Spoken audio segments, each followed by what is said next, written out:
Hey everybody, welcome to Too Much Information with Moondog, TMI Live.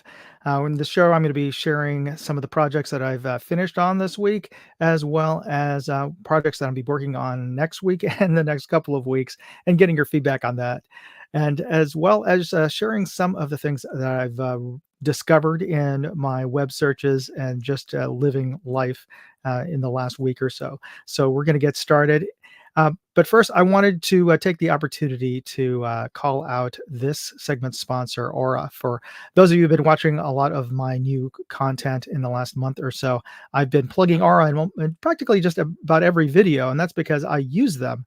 They're an online security services company, and they offer a wide suite of services for a single monthly fee.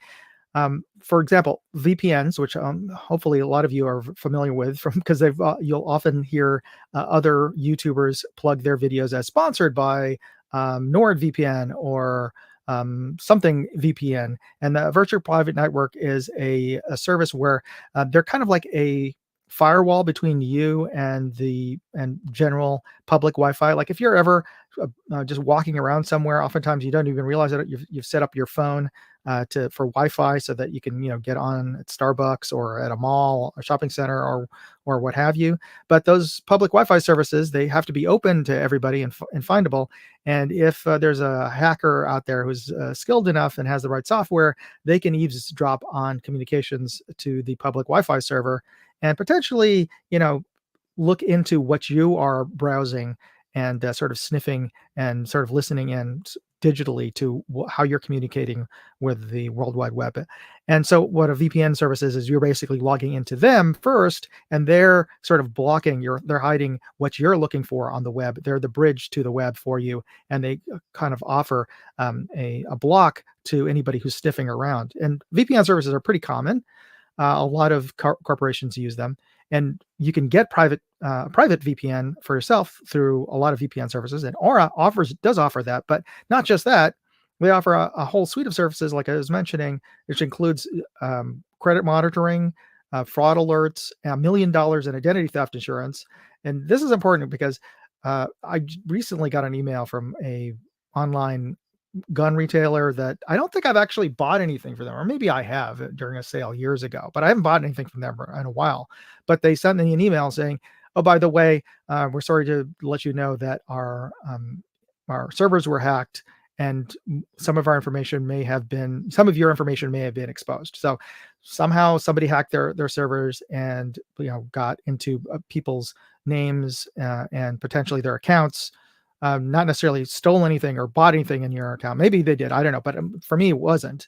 But they could have at least maybe have siphoned off my name, my phone number, perhaps, and maybe passwords. And for a lot of people, um, hopefully this isn't in your case, it's very common for people to reuse passwords for different places online or wherever they're logging into.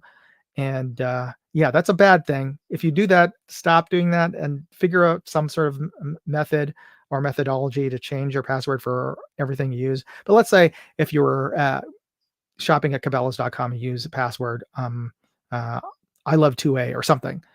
A lot of people who are a little lax with cybersecurity will use the same password for Amazon or for another retailer.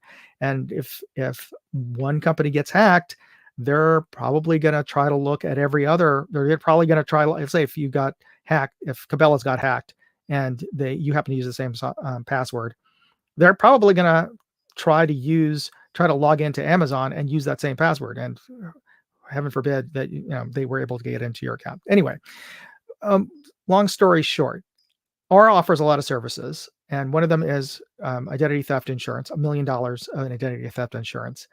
And they also do what's called data broker elimination or purging. And data brokers are these companies, legal companies, by the way, that share your information that they get from, well, a lot of means, but a lot of times these big retailers will sell your information that they have about their customers or share them with partners, and those partners may share them with the data brokers. But suffice to say that there are hundreds of data broker companies out there that are selling information that they have in their databases of people various demographics. They have information about people's in their on their databases about people's names, ages, zip codes, where they live, maybe even partial social security numbers, things like that.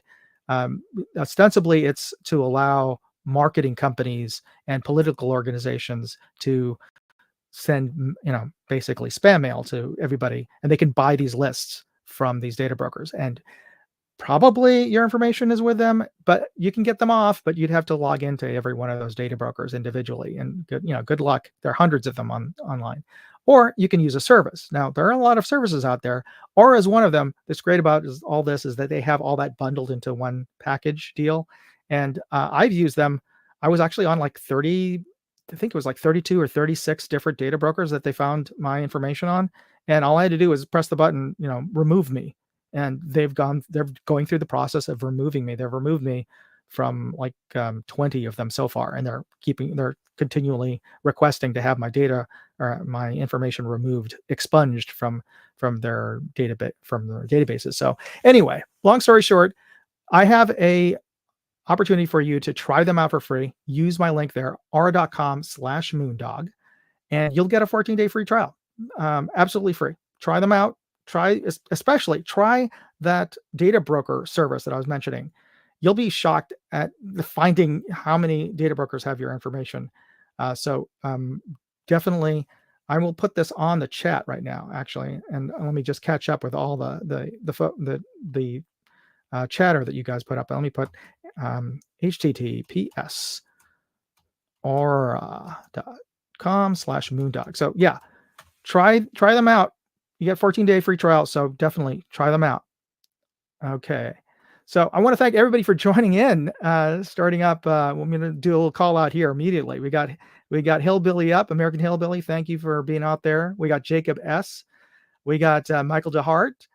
And we got Boomstick, Fuku YT, and I know what that means. I want to thank you for joining the chat. And Will Hall, thanks for joining early on. We're going to get more folks as and Will Trex, thank you for joining. And we're going to get more folks, and I'm sure there's probably more folks out there watching who haven't actually posted on the chat. So please do, and I'll be answering your questions and getting your input on there. And there I see Walking Stick. So thanks for joining us. All right, so let's get started. Well, I'm going to talk to you about some of the new videos that I posted up, and I've posted up a slew. And I'm on kind of a bit of a tear. I'm definitely in a grind because I set up myself a goal when I started on my YouTube channel to post. Started off with a video every other week, which is still a pretty a heavy feat to try to accomplish. If you've ever tried to create a decent video and try to edit it. I mean, I know those folks who don't like TikTok or whatever. That's great that they can, just pull up their phone, just talk. Hey folks, I'm here at this cafe, whatever. It's great that you can do that and everything. But I actually do review videos, so I have to test all the stuff. So anyway, sure. This is why I call this live stream too much information. I tend to just rattle on, but it takes a while to do a decent video, and so I've been trying to get a video up every week, which is a BHAG for sure. And I have 3 channels now. So that is 3 videos a week that I try to put up. Plus, oftentimes I'll put up shorts as well. So aside from the one longer form video, I've got at least 1, 2, 3, 4 shorts attached to it. So I'm putting out just a crazy amount of content every week now. And I'm actually getting a little bit of carpal tunnel, I think, because my arm is sore from the last couple of weeks, just because of all the tip tapping on the computer that I do to edit, to post up the stuff on my website, and go on socials and everything. But yeah, I'm actually my arm's actually getting sore from just working the mouse and everything. But some of the videos I've posted up this week, I wanted to share them with you. I actually had to repost this video that I posted up. It is a time lapse of my drive from the edge of the San Fernando Valley in Southern California over to the EVIC Superstore. And this is before their Airsoft Con this weekend. And I posted it up. I didn't realize that I didn't include any music in it. That usually it's a time lapse video, so there's no sound involved because it would sound really weird to do a sound in a time lapse. But I usually put a music bed onto it. But I think what I was thinking is that when you post things up on Shorts, you should add the music using the app, because then you're using the licensed music, and you can use a selection of even contemporary pop songs as your music for your videos, but you have to do it through the app. So I was thinking maybe I could do that for the long form video too. Apparently you can't, not on the phone app. But I didn't realize that it didn't have the music. And so anyway, I had to repost it again with the music. So you can watch the video now. That is a proper created video. Hey, Michael Dunn, thanks for joining us. I just see him on here showing up. There we go. You know what? I think I'll do that's a cool that's what I'll do. I will when I did the call out, I'm just going to click through everybody who posted. So we got Hillbilly. I'll do it all again. We got Jacob S. We got Michael DeHart. We got Boomstick. Will Hall. Will Trax. Walking Stick. Michael Dunn. And thank you all for joining in the chat there. And thanks to everybody who's watching right now and tuning in. So I appreciate that. So check out that video that I was mentioning. It's the time lapse of my drive from the valley on the 210 freeway over to the Evic Superstore. And you actually have to, you can't get there directly from the freeways, the high-speed highways in California. You actually have to get off and drive through residential areas to get to the Superstore. And that is on my Moondog Go channel. And you can find that there. And by the way, let me post up a link for you here, everybody. I've got all of my my notes for my all the things that I'll be showing today. And you can see that there. And I will also post it in. Let me just copy that link over for you, and I'll put it into the chat. And you can find the links to all the videos that I'm going to be talking about today in that webpage. So let me just post this into the comments section for you. So if you can copy and paste that and put it into your web browser later, and you can check out these videos.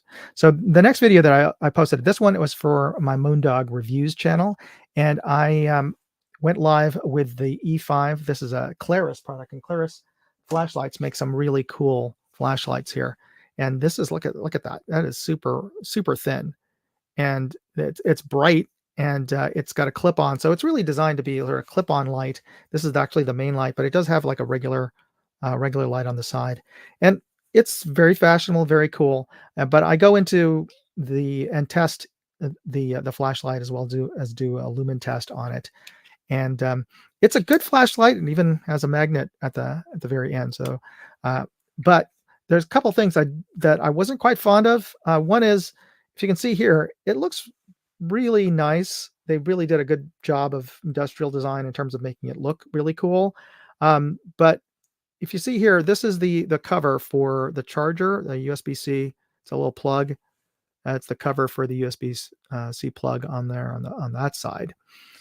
And let me just plugs are always a pain to get back on properly and to seat properly. I think that's one of the reasons why Olight didn't go with that, because also it risks, if you don't get the plug in correctly, then you're not really having a full seal. And well, there tells you right there, I'm having problems getting that USB-C plug back in there. Well, anyway, the problem here that I have, aside from the fact that the plug won't go back in easily right now, is that, okay, finally, there we go, is that this is the button. This is the activation button that use for the light. And it is like it's the old school. You have to you click it to turn it on, and it goes into maximum. It has no mode memory, is what I'm trying to say. Is that if you want to turn it on, you have to press it and cycle through. And if you want to turn it off, you have to cycle through all the modes to turn it off. So, that for folks of us who really use an EDC like every day and practically everyday use, that's kind of not acceptable anymore. I really just want to turn it on and turn it off if I use a flashlight. I don't need to cycle through every single freaking mode um, when I use a flashlight. And the other issue that I was having is that it's nice that the designers took the effort to make this all look balanced and everything, but I can't tell you how many times in testing this product, in the video, I ended up pressing the USB charging cover instead of the activation button by mistake because they look, unless you get used to it and that it's on this side. If you're just grabbing it, you might press the wrong side, and it's just kind of annoying. Um, they could have gotten around that by placing the charging port somewhere else so that it's a little more obvious. And then, of course, you're breaking the aesthetic symmetry. But I think from a practical standpoint, an EDC light should be a little bit more practical than just look good. But that's my take on it. I don't know. What do you guys think? If you think that it's better that they made this look uh, sleek and everything rather than moving buttons where they don't get accidentally confused with the charging port. But otherwise, it's a great light. It's a nice design. I just wish that they had those little minor changes, and they do come in a variety of colors out there. And I want to see that. Let's go back and just make sure that I didn't miss any comments from everybody. And I'm sorry if I missed any of the of folks' comments. Will Trex posted here that Southwest Virginia's finally coming back from Helene, and that is good news. I know a lot of folks out that had their lives just totally erased, and I'm glad that things are getting back to normal. And certainly for the rest of us, I think it was a discussion that we were having on hillbillies, guns, beer, and therapy, where you ask us how much water do we have, and most folks are saying like, oh, I think I have about a week or two, or even less than that, a couple of days. And that's the reason why in hurricane country you'll often see at the stores the bottled water goes real fast along with toilet paper. And even if I remember during COVID, the first couple of weeks of COVID, people were just buying bottled water and toilet paper, and I'm like, why? It's not like, it becomes muscle memory. Like when there's a natural disaster, you go for the bottled water and the toilet paper. But in some cases, it doesn't even make sense. Like, why would people be buying bottled water during a respiratory virus outbreak? But people were. But anyway, so it is kind of should be a reminder to everybody that they should be prepared and have at the very least bottled water, extra batteries, things like that. But I'm glad things are getting back to a little bit more back to normal in that part of the country. And let's see here. We got Michael Hart. If a number calls me that I don't recognize my list, I hit the FU button too. Yeah, it's election year, folks, and I've been getting a lot of phone calls from numbers I don't know. So I usually do hit the don't answer button on my phone.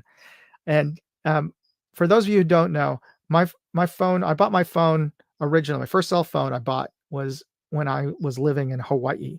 So I still have that Hawaii phone number. So it's actually, a lot of people, if I call them and they don't know they don't know me very well, or they don't realize that my number's from Hawaii, they'll get a listing that somebody's calling from Hawaii. So it does look a little sus that somebody's calling from Hawaii, but yeah. But also reverse goes, I know everybody that I know in Hawaii. So if I get a call from Hawaii that it's for somebody I don't know, I know it's a robocall, probably trying to a political call or something from somebody thinking about Hawaii. So, all right. And let me just move forward here.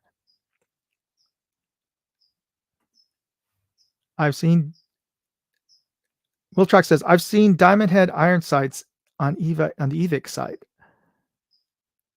I have to look that up. I don't know what the Diamond Head iron sights are. But I'll have to look that up. Is that a brand or a model of iron sights for guns? Maybe it is. I'll have to check up on that. And well also said, Claris makes some really top tier lights. They do.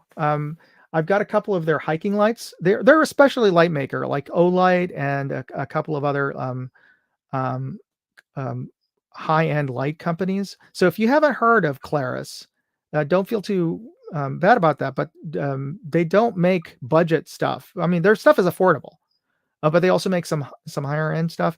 Um, it's they're not just like some cheap rip off company out there, making the same stuff. For example, I don't think I've ever seen another flashlight that looks quite like this. So they're very innovative. They're not super bougie expensive like some European brands, but they do make some pretty legit outdoor um, lights, EDC lights, as well as duty lights. So definitely check them out, and check out that video, that review I did of the Claris E5. And I want to also point out that headline that I have for the thumbnail, "Look Good in the Dark," actually came from one of you guys out there, from a suggestion last week and my last live stream. So thanks for doing that. And I'm going to have that little segment where the caption this, or thumbnail this, is what we're going to call it in a bit. So the next video that I wanted to share with you is the video review of the Feyachi quick release magnetic tactical vest, which um, this headline also came from a suggestion from somebody out there last week. Stripper endorsed the magnetic quick release tactical vest, and that's because it's got this tactical vest. I forgot to grab it. I was going to show you here, but it's got this chest activation plate out there that if you press it, it magnetically releases via cables. The buckles on the shoulders, as well as on the cummerbund, they'll pop off, they'll release, and it's super fast and super quick. But the buckles themselves aren't necessarily kept on just from the magnetic connection of two rare earth magnets. They can be strong, but that you can generally, depending on the size of the magnets, you can generally take them apart. But this one does something in terms of how the magnets are positioned and connected to physical buckles that I can't pull it apart. I can't pull the buckle parts apart unless I am pressing that control button on the center, which pulls on some cables that releases the buckles. But once you press on the things practically pop off, and especially if when you are wearing real plates in them, just the weight of the gravity, the front will just come off almost immediately. It's super fast and super quick. So I did a review of that vest. In fact, I actually got a buddy of mine who regularly wears tactical regularly wears a vest, a plate carrier for work, to test it out, and actually got a law enforcement officer to test it out. The law enforcement officer's opinion was a little more spicy, so I didn't include his comments, but I didn't include them in the video in terms of filming. And plus, he didn't want to have, for personal security reasons, didn't want to be in the video.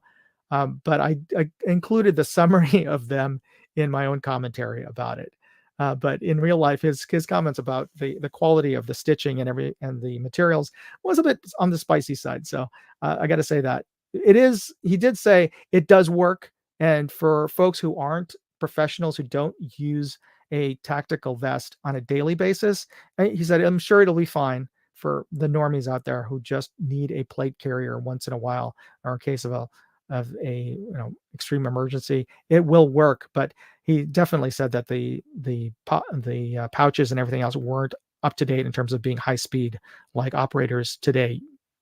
But I'm not a private military contractor or play one on TV, so I can't really speak to that specifically. But this is a cool tactical vest, and especially if you are needing a plate carrier that works and would need to be taken off in a hurry. Let's say if you had gotten into a rollover with a vehicle, and the vehicle was on fire and your clothes were on fire, and needed to get that off of you in a hurry, that is the fastest kind of vest. Or worst case scenario, if you were in a rollover in a vehicle and in water and needed to exit the vehicle and swim, you don't want to be having that weighing you down, or trying to fight with buckles to get off if you're underwater. So having a quick release on a plate carrier actually makes sense in those kind of scenarios.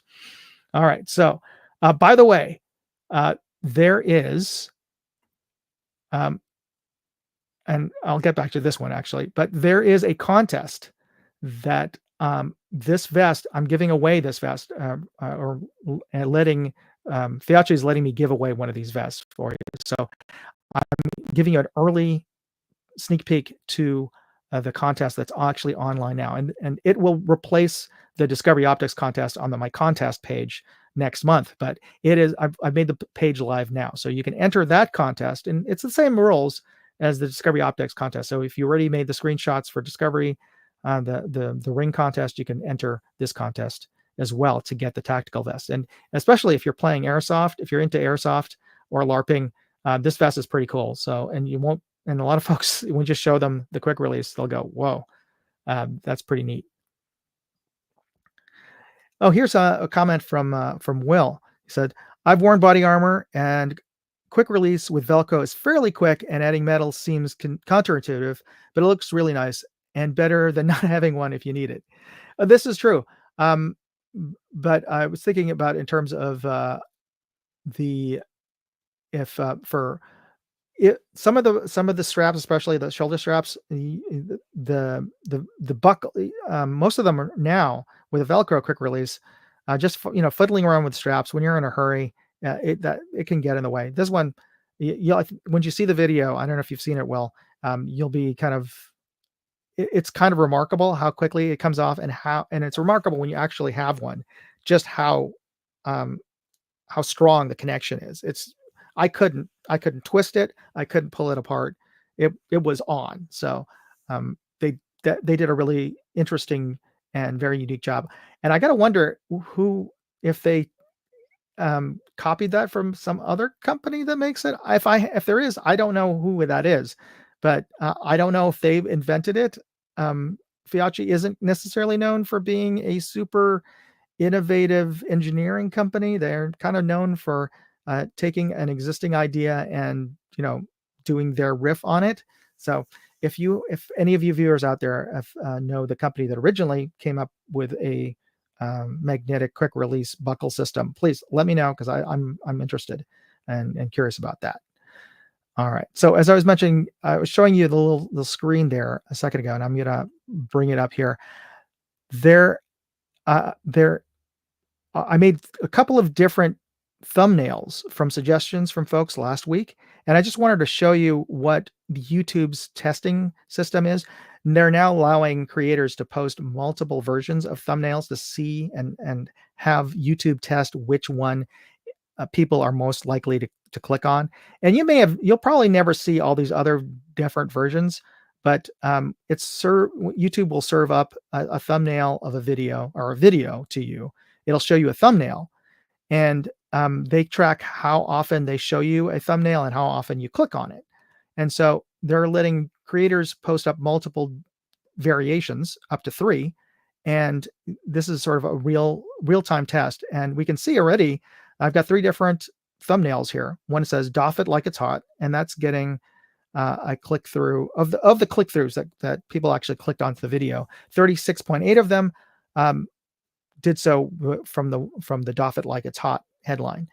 The other headline I had was "Click for a quick release," and only 24.1% of the people who click through using that thumbnail headline. And thumbnail number 3 was "Stripper endorsed," and that one got 39.1%. So by far, not a huge percentage difference, but certainly a significant difference. That headline is in the lead. So this test is gonna run for the next 9 days, as you see here, 9 days and 4 hours, and it'll eventually land on whichever has the highest number of watch time shares from those 3 options. So that's the reason why I've been trying to play around with those headlines.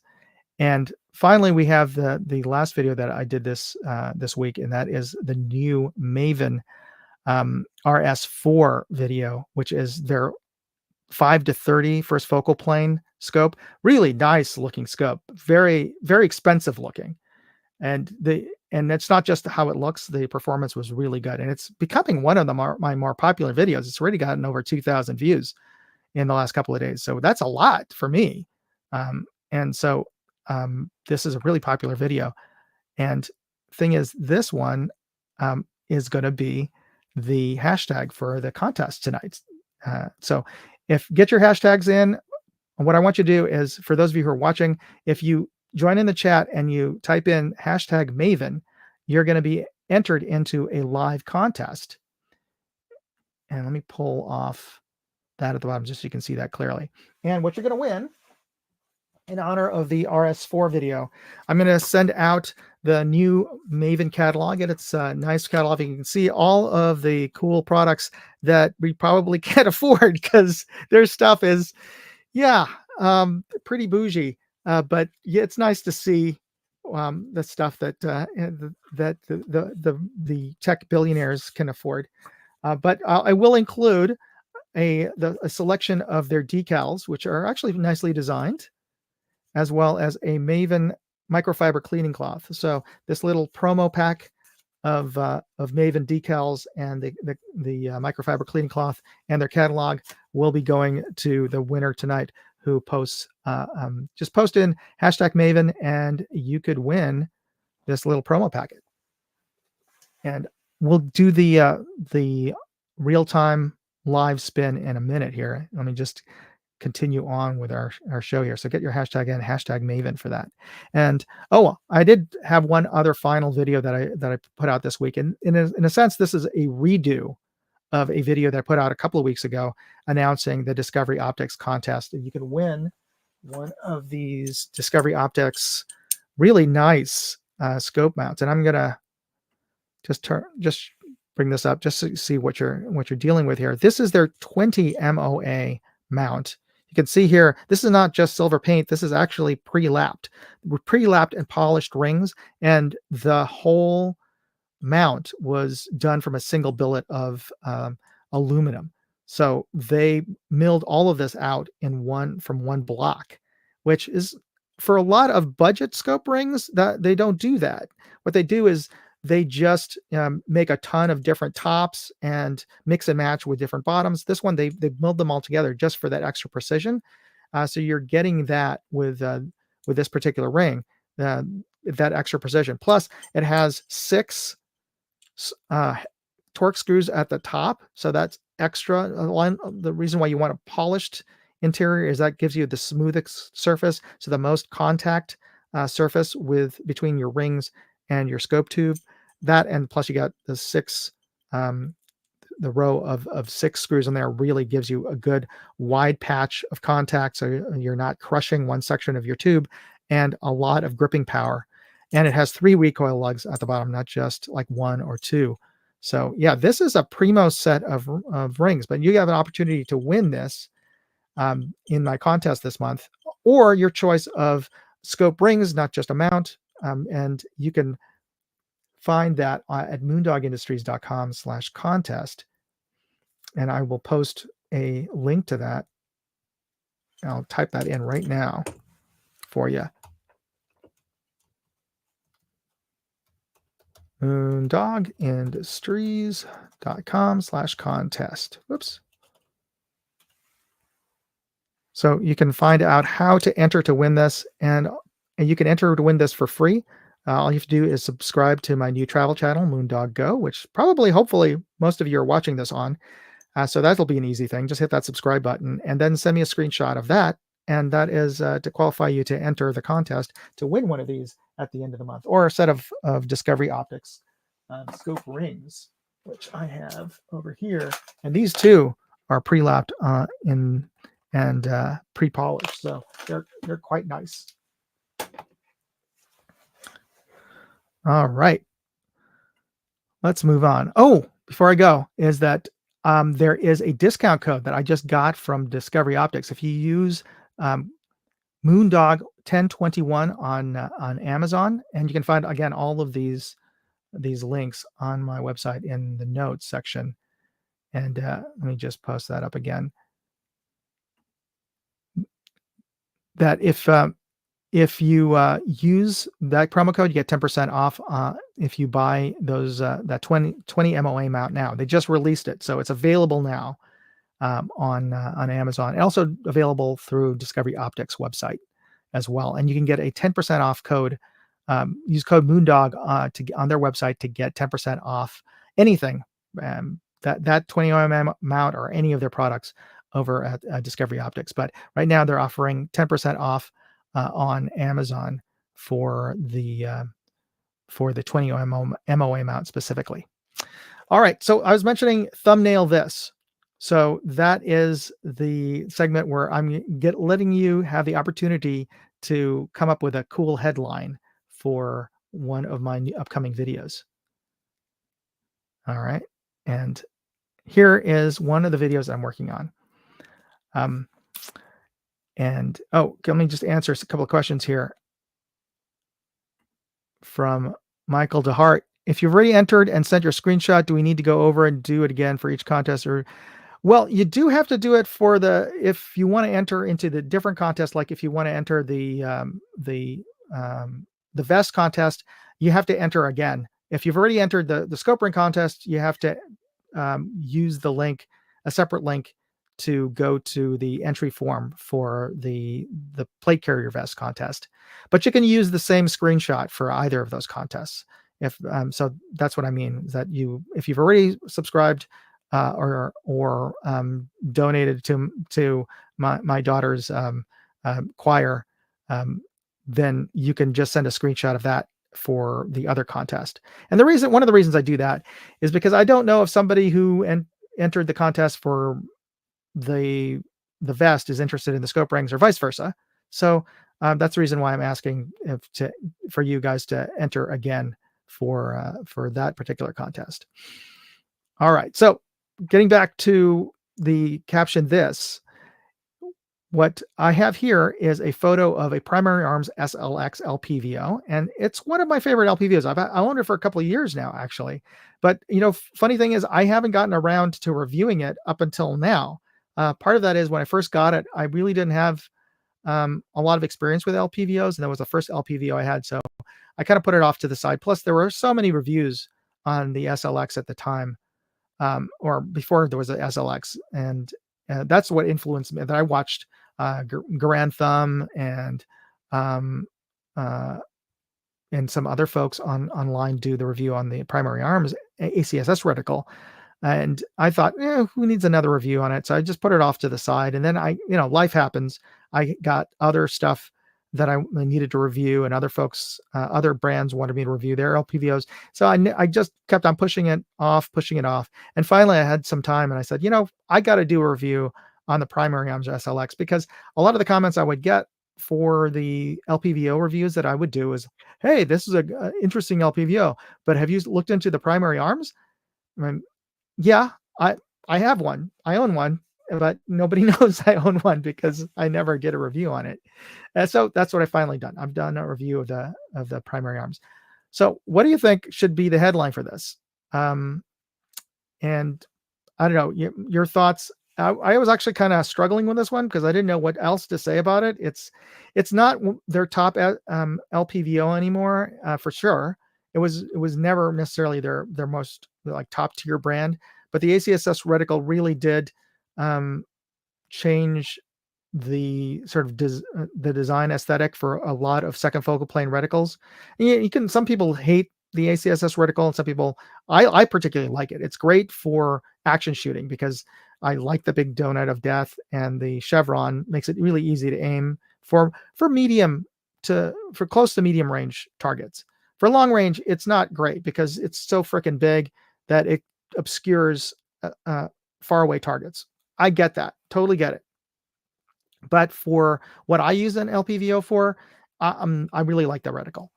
Now, they've got so many other models of LPVOs now. Primary Arms is really blown up, and especially on their higher end LPVOs and optics, they've really sort of up their game in terms of the quality of what they have. So it's not necessarily the top one. It's probably, I think, their best baseline LPVO out there. So Any thoughts as to what the headline could be? This is it may be lame, but the going headline that I'm going with for now is still my favorite, is what I'm going to say on that. But what kind of caption or headline would you put with a thumbnail photo like that? Let me know in the um, type in the comments what you guys think. And I'm looking over here. Michael Dunn says, "I Spy." Yeah, that could work.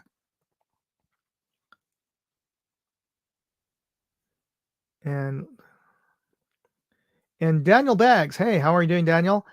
I don't think it's a headline. I think it's a question. What is the best small size LPVO from your MP5? Well, there. Oh, I wouldn't necessarily consider the EDAR, which is a great LPVO the way, but it is really optimized for long range shooting, and MP5s are not a long range weapon. I would stick with a second focal plane for an MP5 in general. Um, I mean, a short one, I'm thinking, well, they're kind of expensive. Night Force has what is it? The X. I'm blanking on it, and I will post up a note onto that. But a Night Force has a very short LPVO um, that is one of the shortest, and in terms of compact size. And really, Monstrum makes a good range of high quality LPVOs that I'll recommend. Get the 1 to 6. The 1 to 6s tend to be a little shorter than the 1 to 8s and the 1 to 10s. And for an MP5, you don't need a 1 to 10, honestly. So that would be my recommendation: is get a Monstrum LPVO. The Banshee is great. And it's a second focal plane. Get one of those. And they just came out with a new, I think it's the Nova reticle, or no, it's not reticle. Nova's the primary arms reticle, and primary arms. The primary arms SLX, great LPVO as I'm reviewing here. So check into that as well. And Hillbilly said Peking Tom. I'm not sure if that's an appropriate headline for that, but all right. What? And Will says MP5 a reflex maybe instead of an LPVO. True. You don't necessarily need the magnification, but if you do, I tend you're not going to have a lot of real estate on top of an MP5 to put a magnifier and a reflex. So I would go with an LPVO in that case. And Michael Dunn, there we go. So Will says Monstrum of you aren't sure. I guess he meant if Monstrum, if you aren't sure, and then jump into a PA or Steiner. Oh yeah, Steiner makes great LPVOs as well. Some of the clearest, not as fond necessarily of the reticles. That's the only thing about Steiner. But yeah, and primary arms, they used to be pretty inexpensive, but they've gone up in price in general. And Monstrum really undercut everybody in terms of the pricing for the LPVOs. So yeah, you can't go. I honestly, I can't fault anybody for getting a Monstrum nowadays. All right, so far we got the one suggestion from Michael Dunn for a headline. Let's move on. All right, so my next project that I'm working on that I'll be launching live next week or in the week after is for the new spotter that from Maven, and this is the CS5. Let me just double check if I might be mistaking. Oh no, sorry, the CS2A. Sorry, not the CS5. I have a little dyslexia in my head. I was seeing a 2 backwards. CS2A. This is their new spotting scope. It is in their C line of spotting scopes, and it's not as fancy as their S series, but it actually has higher magnification than their S series scopes, and it's not a cheap. And I wouldn't call it their budget line, because these are not cheap optics by any stretch. I believe the retail price is over $1,000 for one of these things, but these are really nice scopes optically, really really nice. and it's all armored on the outside, and it goes up to 66 power. So this is some got some pretty good magnification on this particular spotting scope. So looking for your suggestions, your thoughts for a headline for this. Right now, my working headline for this is just a big 66x for this particular video. What do you guys think? What do you think that could be a good headline for that particular spotting scope? The Maven CS2A, 66 power. I believe, if I'm remembering correctly, it is. Let me just look here, just double check. It's 26. I was going to say 22. It's 26 to 66, and it's an 85 millimeter objective lens. And again, it is very sweet. All right, so here we go. From Will, his suggestion, Into the Stratosphere. All right. And from Daniel, we have Size Matters. Always a good headline. I like that. And Michael Dunn, I don't know if did you put this on here for this particular thumbnail or for the previous one? Look, mom, I can do it. So I'm not sure if this applies to this particular thumbnail or the previous one. All right. Any other additional ones? Oh, here we go. Michael DeHart. How to better your target shooting performance. All right. And we'll see what's out there 66 times. Okay. And Michael Dunn said the headline, "The Look Mom, I Can Do It," was for the previous thumbnail. Okay. Thank you. All right. All right. Let's move on. And this one is actually a thumbnail for. Okay. Okay. Let me just go back because this is funny. Tim Mooney, thanks for joining us. His headline is, "I can see Russia from here." I love that SNL, and SNL's become rather odious lately, but I still love that line uh, from uh, from SNL from a few years back. All right, so this is a video that I actually posted a few weeks ago, and it is for the Discovery Optics EDAR, and this is when I did a drop test on it. And the reason I'm going to change the thumbnail is because this is the thumbnail that I've been running with for the last 2-3 weeks on this video, and the video actually has not been getting very many views. Granted, it's got like 630 views, which is not bad. I'm not gonna, I shouldn't complain because I don't have a big channel, so anything over 100 views is a lot, at least in my world. So 600, it's no small shakes, but in comparison to the original video, which has like over 3,000 views now, and I'm like happy about that. But this video that I followed up with got so many less views than the original review video that I just wondered maybe something was wrong with the thumbnail and people just weren't clicking on it because maybe they just, one thing, maybe they didn't see that I was actually dropping the LPVO because you can't really see the LPVO as clearly in this thumbnail. So I don't know. And maybe the whole zero headline was kind of lame. Maybe it was. So here's what I'm going with, or at least thinking about going with. And I'll just get your input on this and your feedback. What I did was I cropped into my photo and I just changed the headline to just drop test. And maybe you can see the LPVO a little more clearly now with this one. Or here's another variation on that. I got even tighter on the LPVO. So which do you think? A, B, this is like a sunglass or an eyeglass test. A, B. What do you think? Do you think should I go tighter on that dropping optic or not? Any thoughts out there? Well, anyway, you can type in when you get a chance to as to whether those two work better for you, A or B or A. And then I also thought maybe I would do just a photo of the scope on the ground after I dropped it. And this is a possible variation on that. So those are the three that I'm going with right now. But maybe I thought, well, I'll open up to you guys. Either any of those photos, what do you think would be a good headline to go instead of just drop test? Let me see here if I'm missing any discovery here. Well, tracks discovery, the other ED. Well, I don't know if you want to reference the other ED, but yeah, that is a funny headline. Okay.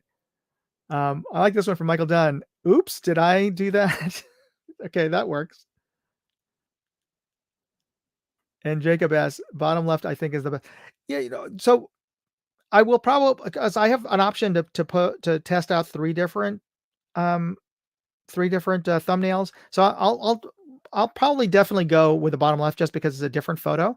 But uh, and it looks like just from this very small sample set, people seem to have an equal choice between photo A or photo B, the two top ones. So I'm probably going to go with one of those two. But I just wanted to see if there was a third headline that I could slot in as the third choice in on YouTube's thumbnail testing um, uh, tool. All right, so I'll move on because we've got a few things I want to cover, and uh, time is running short. I wanted to try to keep these live streams to 1 hour. All right, let's move on. So let's do the contest drawing for the Maven promo pack. And for those of you who just joined in, you can get a chance to win a Maven catalog along with a set of Maven decals and a Maven microfiber cleaning cloth from Maven in honor of the new Maven video review that I just posted and will be posting in a couple weeks thanks to your help. So the winner gets a Maven promo pack. So just type in hashtag Maven and in the chat section, and I will be spitting to see who's the winner here. All right, let me just zoom that up. There we go. And yes, to answer Will's question here, are Maven optics made in Japan? I believe most of them are. Now, I'm going to caveat that because I thought all of them were, and all of the ones that I've tested up until now say made in Japan. So their glass is Japan, and they're assembled in Japan. They do some of the final assembly in I think they're in Wyoming or Montana. And they do some of the final ones because they do offer a custom service where you can change out some of the components, different colors, or add different camo skin to it. So I believe that customization is done here in the US, but all of their other scopes are assembled and made in Japan, except for the CS 2A that I just got. I did see one head stamp that said made in China, but I think it was just the base, just the adapter, the tripod adapter that is made in China and not the scope itself. Because the scope, looking through the glass, that is some nice ED glass that it has. So either the Chinese have really mastered ED glass, and they have pretty decent ED glass, but this looks like Japanese ED glass. So to answer your question, most of Maven's optics are made in Japan.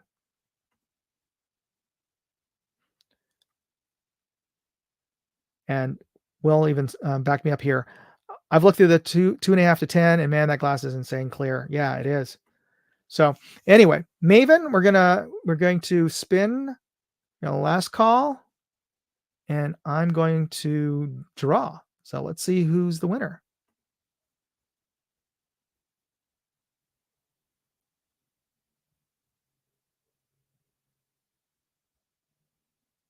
Michael Dunn, congratulations. If you don't mind, Michael, just chime in over on the side chat there, and I will get your information. I'm going to post up here. Just send an email to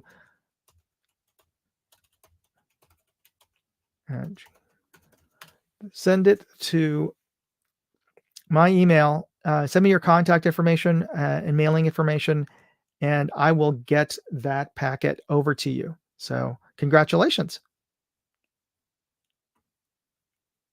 All right. And also, let me make a note. Michael Dunn, Maven,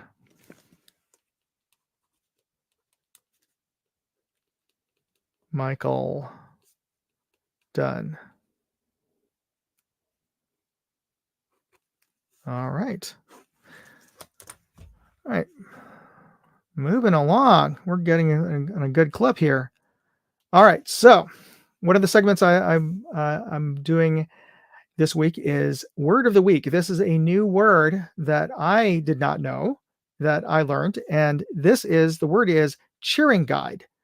Now, I don't know if some of you hip cats out there know what a cheering guide is, but for the rest of us, a cheering guide is a tutorial video created by K-pop and J-pop groups when they release a new title track.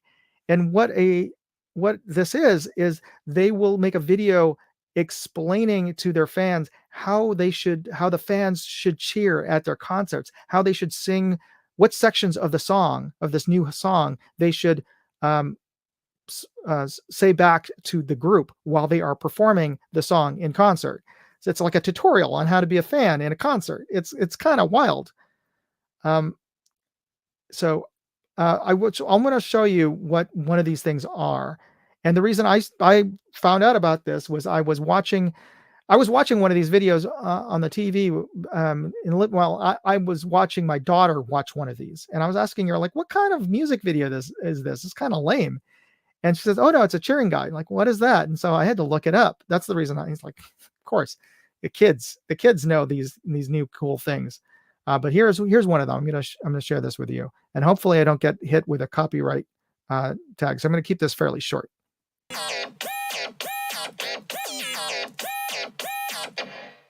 See what you want, she get it. Robot to hand move steady. She don't need to shake the machine. That she the key that she left in your beamer.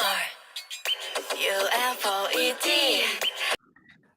So just give you a little taste of that. So you can see that, and I'm gonna actually add this back to the stage, but I'm gonna turn the sound off so I don't get hit with those copyright. So through this whole video, these girls, and this is a group. I wouldn't call them a band because all they're doing is singing and dancing. This is a J-pop, Japanese pop idol group, and all these girls, and the band's called Five, and that's spelled F5. You know what? I'm gonna just type it in. The band is called F. That is what the band is called, and so you're seeing here. This is what the gotcha, gotcha, gotcha is what the fans are supposed to say, scream back to the band while they're performing. And that is what a cheering guide is. And I was thinking, that's okay. I'm just thinking like old guy. That's kind of weird. That's kind of strange. But then I was thinking about it, maybe not so weird and strange that, that a band would be giving you a tutorial, a guide on how to react in at a concert. And I was thinking a couple of different things were going through my head, like, oh, that is like um audience audience reaction Asian style, that they have to actually tell you how to react. But then I was thinking, you know what, this is not that strange, because when you go to a concert, I mean, I don't know if you've ever been to like a Kiss concert or whatever. The people at concerts do that. The bands do this all the time, where they want the audience participation going on during the concert. Like when they'll just put the mic up, and they expect the audience to sing back the chorus at the very least, or whatever the part of the song, like, I want to rock and roll all night. Then they hand it out. Everybody knows to sing back, party every day. But we learned that going to concerts. I don't know how we learned that back in the day, because we didn't have YouTube to teach us that. Maybe it's from watching concert videos or concert films. I'm really dating myself. Before there were videos, we used to watch things on television, and we used to watch concert films in the theater. Yeah. Maybe it's not that strange to have a set piece that you're teaching the audience how to behave. So maybe I'm being just old and thinking that it's kind of weird because honestly, if Kiss or and as Will says here, if Ozzy were around today or just coming out as a new artist, they would totally be doing videos like this. I'm pretty sure, or at least their promotional company would be doing that. And by the way, so this band Five, this is the new name for the band. They're originally called what is it, SG5, and they are a band that was put together inspired by guess what? Guess what? Sailor Moon. Yeah. This band was inspired to be put together by their producer to be like the live action version of Sailor Moon. So like there are five different girls in Sailor Moon. There are five girls and they all have different colors. I don't know if they all have different powers, but yeah. So there we go. And yeah, that just shows you how much of a geek I am that I got into this and but I got an excuse. It's one of my kids are doing, so I just gotta learn what the kids are up to, right? All right, but that actually is a good segue because I was talking about just learning a new word and just finding out about stuff and like finding out about that group and what how they got started and who they are. It's part of like just the weird things that you find when you start going down the rabbit hole of looking up stuff on the web. So that's what the segment is called, is down the rabbit hole. And we're talking about that group Five. They've come out with this. The reason I haven't heard of them, you know, it's that apparently they're a hit on TikTok. Like, I have TikTok, but I'm not a TikToker really. Yeah, so that's the reason why. 'Cause I'm just too old to know all these new hot TikTok bands out there. So that just shows you what I'm into. But the audience participation part of it is not all that strange or all that new. And the reason I bring this up is because here's another niche, nerdy thing. Rocky Horror Picture Show. How many other folks out there have seen the Rocky Horror Picture Show? And if you have, were you aware that there was audience participation involved in that? And I don't know how everybody who's watching this and involved in the chat here, if you've gone to see Rocky Horror Picture or we've known about it. It's a rock musical sci-fi satire that came out in what was it? Was it 1980 or somewhere around there? Just the end, the stage production, the original stage musical was from the 70s, late 70s, but they made the movie in the early 80s and it became a cult hit. And I think it came out like a 79 or so. I'll have to look that up. But one of the big things about it is that there's audience participation. The people in the movie theater will be participating with the movie as it's going on. You're encouraged to come in costume of one of the characters, and as things are happening in the movie, like in this case, they're throwing toilet paper, and I've forgotten what part of the movie that is from. But in other parts of the movie, there's a wedding, so you're expected to bring rice, and people are throwing rice in the theater during the wedding scene that the main characters are attending. And when the main characters get caught in the rain because their car dies on the road and they have to walk in the rain, you're encouraged to bring squirt guns, or at least back in the day when you were allowed to bring squirt guns into movie theaters, you're supposed to spray water into the air. So it's a participation, live action kind of thing. And it actually was kind of fun, but definitely kind of nerdy and geeky and a very niche kind of thing. And okay, so Candice, thank you for joining us. She said, came out in 1975. And the reason why this particular audience participation cult film became popular, I think, was because of this movie that came out in 1979 or 1980, I believe, Fame, which was a big hit movie. It was about these high school kids in New York who went to the High School of the Arts, even though all of them looked like they were in their 20s in the movie. But this was a huge film in 1980. And one of the main key sequences in the movie was the kids attending a Rocky Horror Picture Show. So that really brought Rocky Horror and audience participation in a movie to a broader to the rest of the country. And Fame was really instrumental and influential.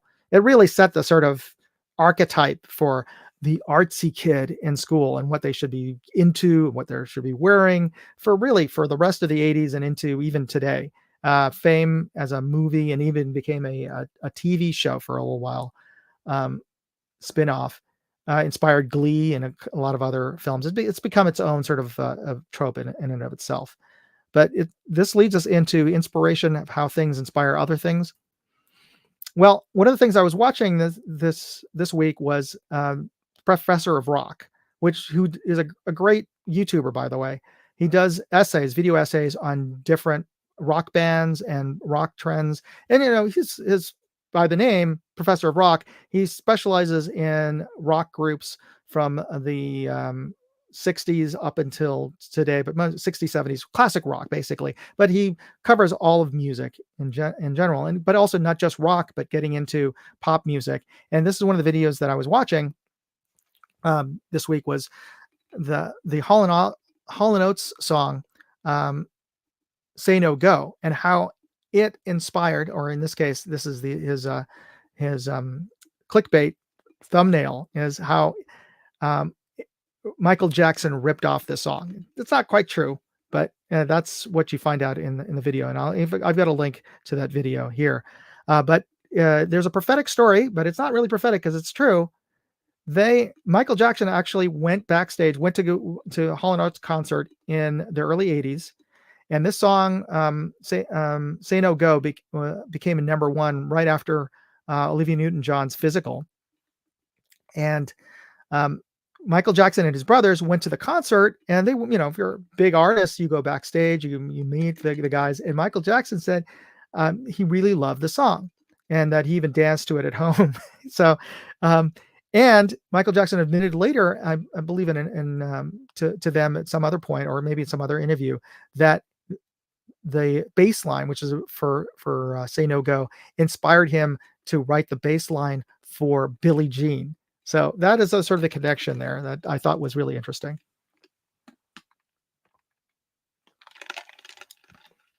And Michael Hart, I like him in his glasses. I was talking about the Professor of Rock. He has these glasses, and he always pictures Zenni Eyewear, I believe, is his sponsor. And I wish I could get sponsored by Zenni. It probably would help if I wore my Zenni glasses on the show. I have to do that next. So Zenni, if you're watching this, I have your glasses. I wear your glasses to the range, is what I wear. The polycarbonate. So it is my shooting glasses. And Zenni does some really good prescription glasses. So I get my prescription bifocals from Zenni, and that's what I use with my range glasses. All right. Ice Queen. I think Freddie did that. I'm not quite sure I understand the reference here, but I think you're saying that in terms of the bass line for the song, which I'm not sure which Ice Queen. Are you talking about Ice Baby from Vanilla Ice, and how he stole it from Queen and David Bowie? But anyway, moving on. Now back to the Five Girls and the fact that I didn't know anything about Five, and because I'm old, and how that could be interesting. And I learned all that thing. This whole thing started with that video from Five, but I learned it from my daughter, and she's an interesting cat. And this is where I'm being a good parent here and plugging my daughter. She has a YouTube channel, by the way. And I will include a link you find a link to her YouTube channel, but she goes by the handle Octo Squiggles. And she makes music videos of song covers that she does using electronic software. I know this is sounding very esoteric here, but and she taught herself how to do this herself. This is a remarkable thing to me. I didn't teach her how to use music sequencing software. At most, I showed her GarageBand years ago, and thinking that she might use it because I knew she seemed to be interested in electronic music and creating music, because I got her like a little Casio electronic keyboard, and she liked to pick at songs. And she's taken piano lessons. She knows how to play piano, and she can sight read better than I can. I'm terrible at sight reading, by the way. So yeah, that isn't any big stretch of saying I'm a great musician. She's a much better piano player than I am, but she creates these very esoteric pieces of music. Here, I'll share one with you right now. Um, and you know what? I'm not gonna share. I'm not gonna. I want to share something else first, but I just wanted to point out she has this channel, Octo Squiggles, where she posts up her videos, and that brings us into one of the things she's into is just Vocaloid. And I didn't put that as the first word of the week. You probably never heard of this. Don't feel weird off that you don't or may not know what Vocaloid is, because I don't see why anybody would would know. But it is a singing voice synthesizer software product produced by a Yamaha. Yes, the Yamaha motorcycle and music company. If you didn't know, they make some really good high end. They used to back in the day make high end audio equipment. They still do, by the way. And the music technology group at the University Pompeu Fabra in Barcelona. So that software came out in the early 2000s. I actually thought it was older than that, but it is voice synthesizing software. But back in the day, voice synthesizers were very, like Stephen Hawking. It just sounds like a synthesized, like it is a voice that's very monotone that I am talking to you with this voice. That kind of voice. Well, Yamaha and this university in Barcelona came up with this software where they would take tones that sounded like human voices and created synthesized voices, not just recorded them, that could actually sing. Because prior to that, as I was sort of badly mimicking, computer synthesized voices were very monotone and sounded like robotic. But they came up with software that musicians could use to create songs singing using sequencing software, MIDI sequencing software, and that's what Vocaloid is. But with the advent of AI and everything else, you've heard voiceovers nowadays. They even mimicked Joe Rogan's voice and Morgan Freeman's voice. That's how much we've progressed since Vocaloid came out. And really, Vocaloid has become this sort of niche thing in Japan. But that's what my daughter's into. And one of the biggest examples of Vocaloid software was they used it to create this virtual pop star named Hatsune Miku in Japan. And she's, again, very niche. But if you have a PS4, you might have seen Project Diva, which featured her as a character. And she was one of the first virtual celebrities singing pop stars that is totally synthetic. She's just a animated character CGI model that her singing voice is also synthetic. So it's just kind of all very weird, and maybe a preview of what we're going to be going into with the world of AI. I don't know. But Hatsune Miku, you may have seen her if you play Fortnite. You can play. She's one of the skins, one of the characters that you can play. But you may have also seen her in. I went a little too far there. You may have seen her in this little bit that might have been shared with you, and hopefully I don't get a copyright ding on this.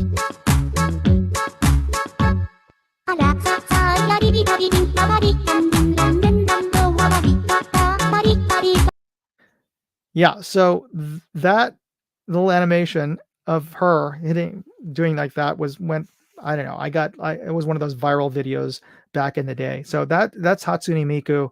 Her voice is synthesized, but oddly enough, she's singing not in Japanese. She's singing in Finnish. It's a Finnish folk song that she's singing with that. So it's another bit of randomness here. But getting back to what I was hinting at before, here's another bit of weirdness I wanted to share.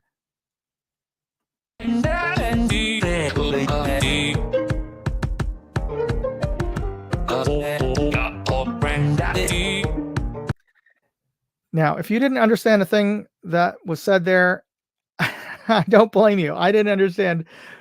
But apparently that is a cover of a song of a Japanese techno pop song, but sung using Vocaloid from samples from an English comedian.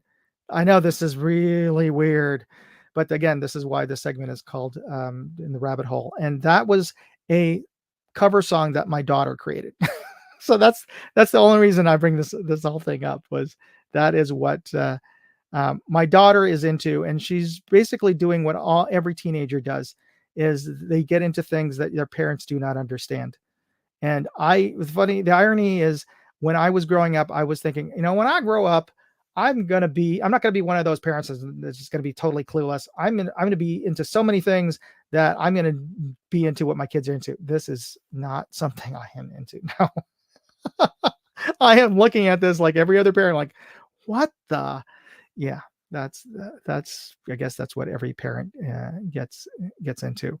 But this leads me into one final giveaway that I wanted to throw up onto you. But um, I'm gonna there's an I'm gonna get an extra giveaway, and that is uh, I want you to type in March. Oh, sorry, don't do that yet. Hold off, hold off. I just realized I forgot to reset the streaming tool. So I am going to reset that with the new hashtag right now. And what I want you to do is type in hashtag March, and I will do a final giveaway before we end the live stream because we're actually over on time here. But I'm going to be giving away a March hat along with a March pen and March decals. And March is a really high-end scope maker out of Japan. They hand build all of their scopes.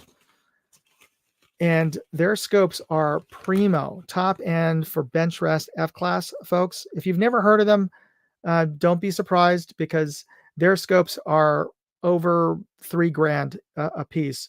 And yeah, not something that average person buys. And it's very specialized for extreme long range shooters.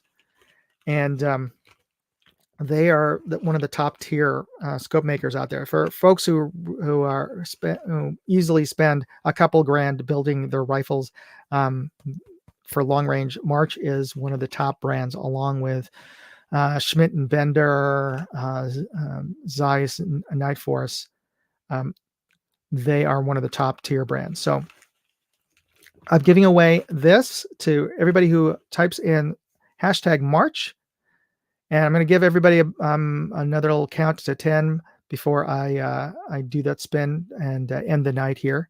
So put in hashtag March. And the reason I'm promoting them is because I just March the review of the March Majesta scope is now the second most watched video on my channel. So it is huge. It is big.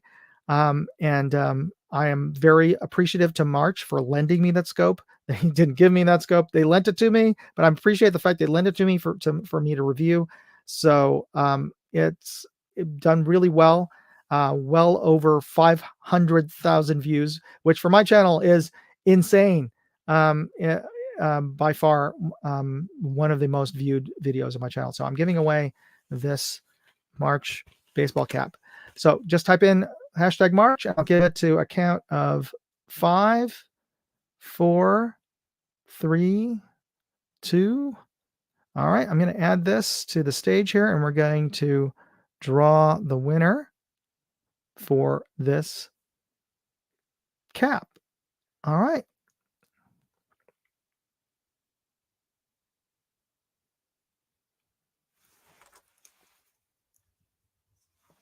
Garage Guy, congratulations.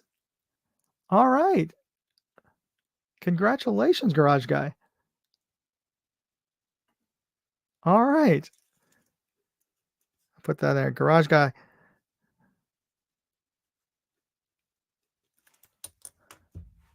All right.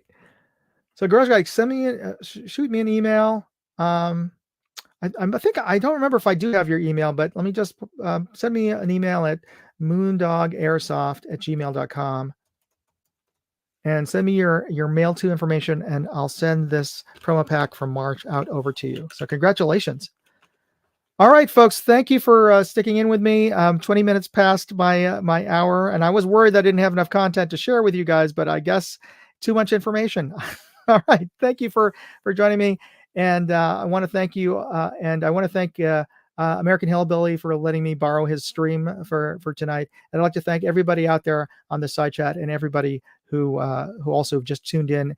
And we're a little too shy to or too busy driving or whatnot to actually type in comments in the chat. But I want to thank everybody for tuning in, and be sure to tune in next Wednesday, same time, 6 p.m. Eastern, 3 p.m. Pacific, for the start of my next TMI live. All right. You be safe out there, and God bless everyone. And I'll see you next week. All right. Good night.